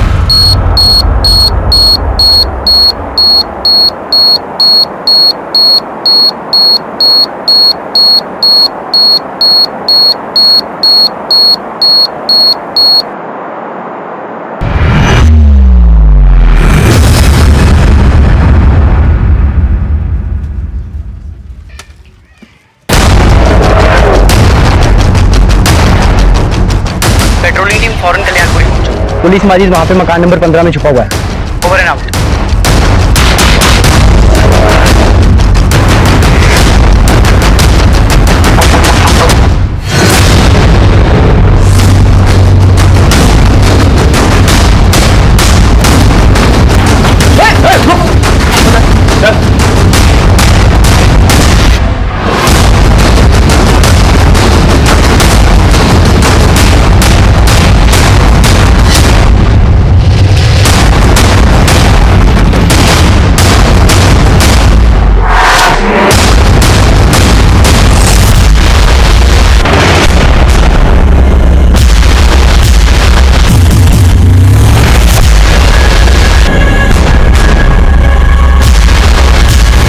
आनंद एक काम करो, सारा सामान सीज करो और फॉरेंसिक लैब भेजो स्कैन करने के लिए।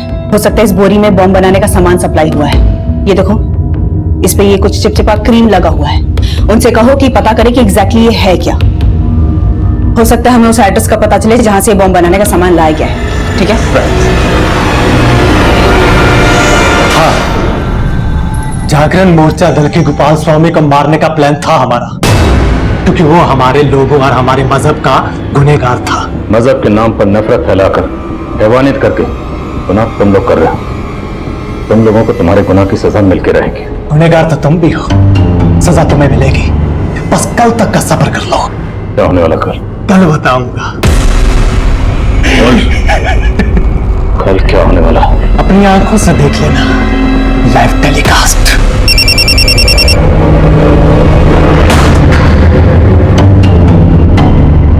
हाँ संदेह। आदिल, मैंने अभी भी न्यूज सुनी कि आप लोगों ने इस पुलिस माजिद को पकड़ लिया। सारी मुसीबत टल गई।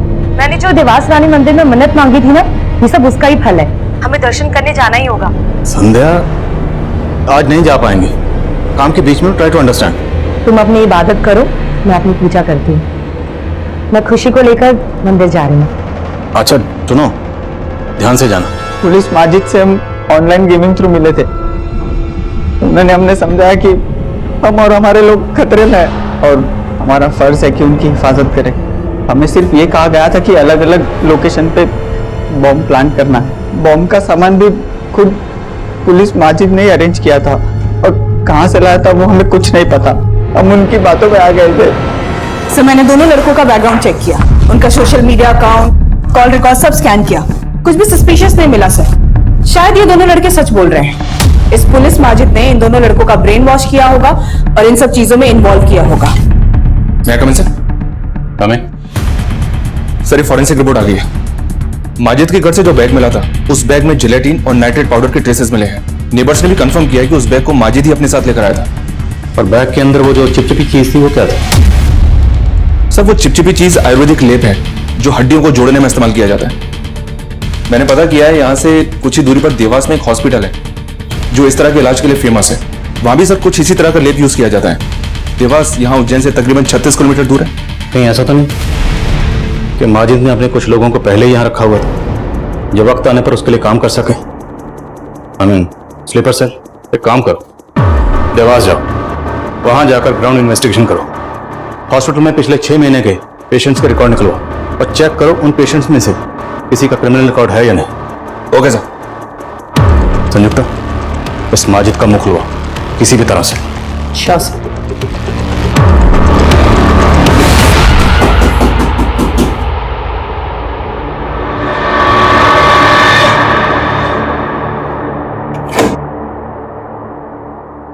पापा, आज आप जल्दी आ गए। निशा बेटा, अभी लंच करने के लिए आया था, जा रहा हूँ। मतलब आज आप लेट आओगे?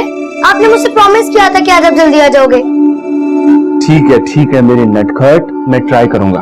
Okay try? ठीक है, मतलब आज आप जल्दी नहीं आओगे। कोई बात नहीं, मैं जो आपको रात को बर्थडे सरप्राइज देने वाली थी वो भी दे देती हूँ। सरप्राइज? यस। अब बोल बोल। नहीं बताऊंगा। नहीं बताएगा? नहीं बताऊंगा। चलो जाओ।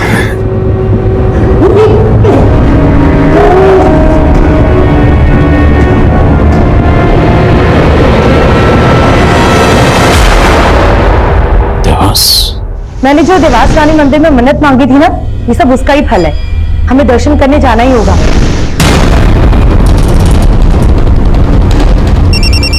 पापा का फोन है। हेलो। हाँ संध्या। हेलो हेलो, आवाज नहीं आ रही है। हेलो हेलो संध्या। हेलो।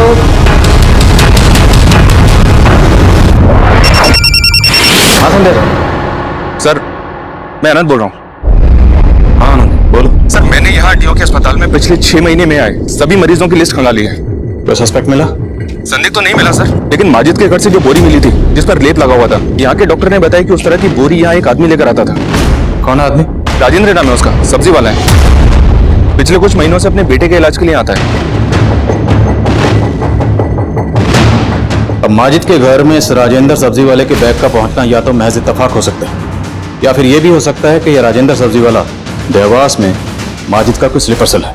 सर, इस राजेंद्र की एक सीसीटीवी इमेज मैंने आपको मोबाइल पे सेंड की है। ठीक है, मैं देखता हूँ, पर इस राजेंद्र की बैकग्राउंड भी चेक करवाते हैं।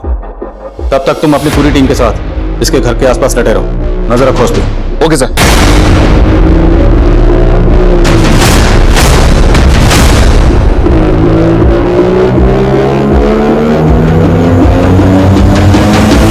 क्या हुआ मेरे बच्चे, तू इतना परेशान क्यों है? अब्बू, मुझे डर लग रहा है। नहीं मेरे बच्चे, तुझे डरने की जरूरत नहीं है। तू तो बहुत किस्मत वाला है कि तुझे अल्लाह पाक ने खास मकसद के लिए चुना है। हमको तुम पे नाज है। शोएब भाई ठीक कहते हैं, तो एक पाक मकसद को अंजाम देने जा रहा है। कल की सुबह इस मुल्क में नया अंधेरा लेकर आएगी।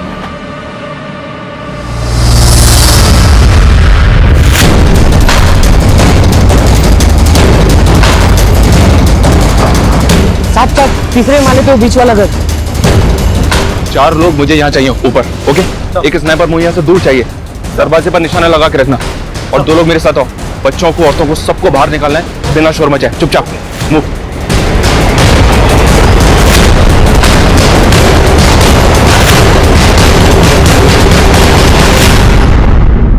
तू उस भीड़ में शामिल हो जाना, ये तेरा आखिरी इम्तिहान है। तुझे जन्नत नसीब होगी। अब्बू, जन्नत जाना ही था तो मेरे पैर तोड़ने की जरूरत क्या थी?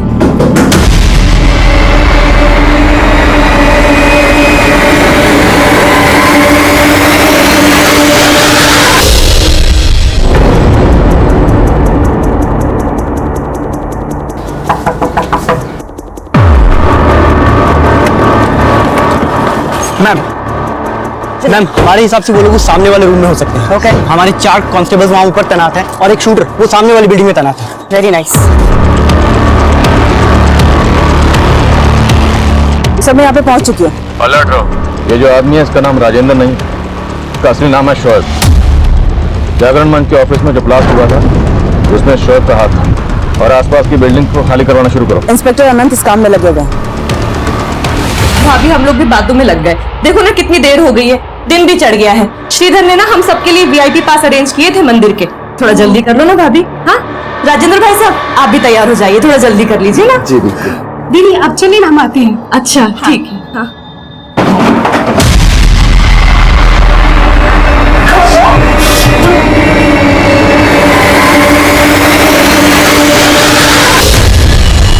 Open fire. पोजीशन लो। वहां से मैडम, मेरी बेटी और मेरी बच्ची अंदर एक लेडी और एक बच्ची है, इन्हें रेस्क्यू करने की कोशिश करो। मेरी पत्नी अंदर है, मेरी बच्ची।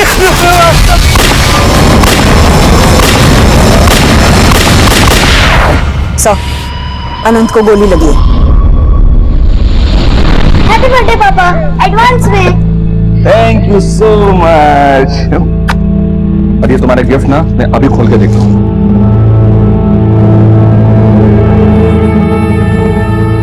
वॉच? Yes watch. अब आपको हमेशा टाइम पे घर आना ही पड़ेगा।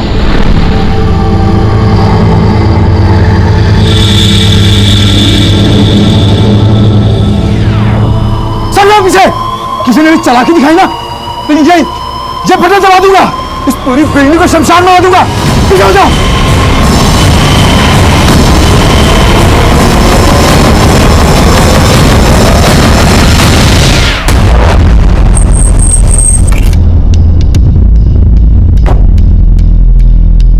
आनंद ठीक तो है? यस सर, हॉस्पिटल बिल्डिंग खाली होगी।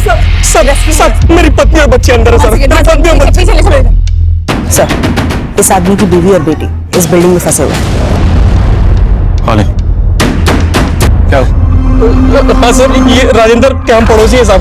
हम लोग देवासी रानी मंदिर मन्नत मांगने के लिए जाने वाले थे साहब। साहब मुझे तो यकीन भी नहीं हो रहा कि राजेंद्र ये सब करता साहब। साहब मेरी पत्नी और बच्ची अंदर है साहब, प्लीज आप उसको बचाइए साहब। उन्हें कुछ नहीं होगा, आप हमारी मदद कीजिए। ये बताइए कि राजेंद्र के घर में एग्जैक्टली कितने लोग हैं इस वक्त? सब राजेंद्र के अलावा उसकी पत्नी कांति है, एक रिश्तेदार है सर, और उसका एक बेटा है सर, वीर। उसकी टांग टूटी हुई थी साहब। तो राजेंद्र ने मन्नत मांगी थी कि अगर उसका पाँव ठीक हो जाएगा तो वो देवासी में चढ़ावा चढ़ाएगा साहब। राजेंद्र ने मन्नत मांगी थी? हाँ साहब। वो देवासी मंदिर पहले भी जा चुका है? हाँ साहब, कई बार गया साहब।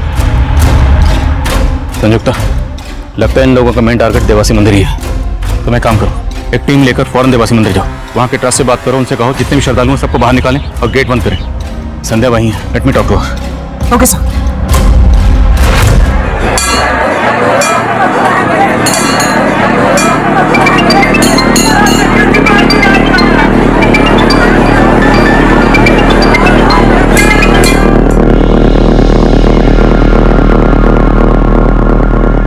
सर, सब ठीक है?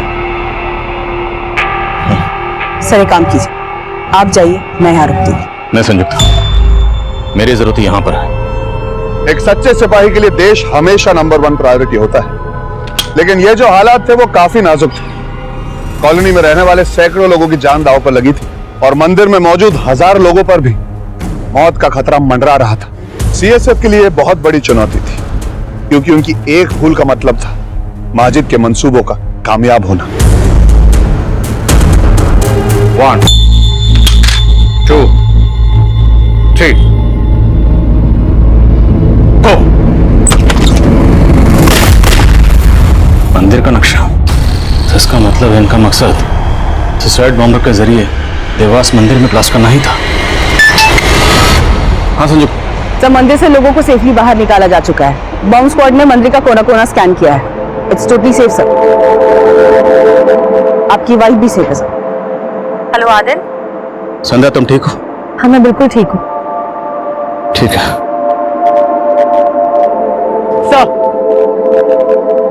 शुएब, जिसे आप राजेंद्र के नाम से जानते हैं, वो पुलिस माजिद का साथी है। माजिद और शुएब ने मिलकर ही प्लान बनाया था। 2 ब्लास्ट करने का प्लान था। एक ब्लास्ट जागरण मंच के नेता गोपाल स्वामी को मारने के लिए था, ताकि पुलिस उज्जैन में ही इस ब्लास्ट की इन्वेस्टिगेशन में बिजी रहे और वो दोनों अपनी असली मिशन को अंजाम दे सके, देवाशी रानी मंदिर में ब्लास्ट करके, जहां अष्टमी पूजा के लिए हजारों की तादाद में लोग आते हैं। और तुमने इस घिनौने काम में अपने शौहर का साथ दिया? मजबूर थी मैं। आदिल खान की लीडरशिप में सिविल सिक्योरिटी फोर्स ने जितनी सफाई से साजिश को नाकाम किया वो काबिल तारीफ है। आदिल खान और उनकी टीम ने न सिर्फ हजारों लोगों की जान बचाई, बल्कि रेजिडेंशियल एरिया में रहने वाले किसी भी नागरिक को आज तक नहीं आने दी। अब मैं अर्जुन कपूर आपसे इजाजत चाहूंगा। देखते रहिए क्राइम पेट्रोल दस्तक। मकसद बताना नहीं, बचाना है। क्राइम पेट्रोल के ऐसे ही मजेदार एपिसोड्स देखने के लिए हमारे चैनल को सब्सक्राइब करें।